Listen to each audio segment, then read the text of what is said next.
Pakistan Peoples party کے رہنما اور سابق وزیر داخلہ رحمان ملک اسلام آباد میں انتقال کر گئے۔ سرکاری ذرائع کے مطابق رحمان ملک کی عمر 70 برس تھی اور بے نظیر بھٹو کے قریبی ساتھی سمجھے جاتے تھے۔ ان پہ الزام بھی لگایا جاتا تھا کہ بے نظیر بھٹو پر جب حملہ ہوا اور بے نظیر بھٹو اس حملے میں شہید ہو گئی، اس ٹائم رحمان ملک کہاں تھے؟ جبکہ پنجاب میں بے نظیر بھٹو کی سیکورٹی سنبھالنے والا رحمان ملک ہی تھا۔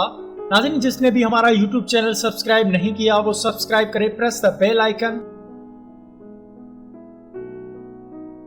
رحمان ملک کورونا سے متاثر ہونے کے بعد اسلام آباد کے ایک نجی ہاسپٹل میں کچھ دن سے ویکٹینیٹر پر تھے، تاہم کچھ دن ہاسپٹل میں رہنے کے بعد رحمان ملک حقیقی مالک سے جا ملے۔ رحمان ملک پاکستان کی تاریخ میں سب سے طویل عرصے تک وزیر داخلہ کے منصب پر فائز رہے۔ پیپلز پارٹی کے رہنما رحمان ملک نے سوگواروں میں ایک بیوہ اور 2 بیٹے چھوڑے ہیں۔ پیپلز پارٹی کے رہنما رحمان ملک کا شمار بے نظیر بھٹو کے بااعتماد ساتھیوں میں ہوتا تھا۔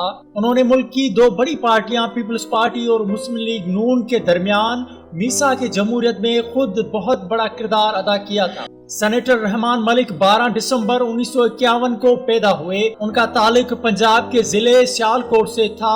رحمان ملک نے اپنی کیریئر کی شروعات FI کے ڈائریکٹر سے کی۔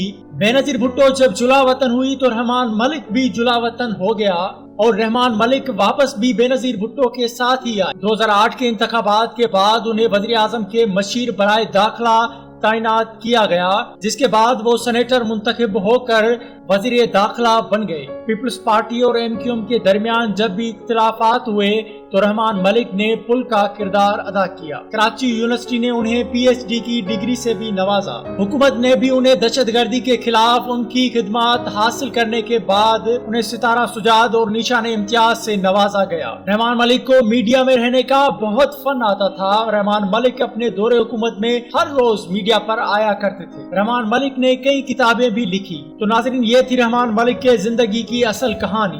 اگر آپ کو یہ ویڈیو انفارمیٹیو لگی تو ہمارا یوٹیوب چینل سبسکرائب کریں، پریس دا بیل آئیکن۔ ملیں گے کسی اگلے ویڈیو میں۔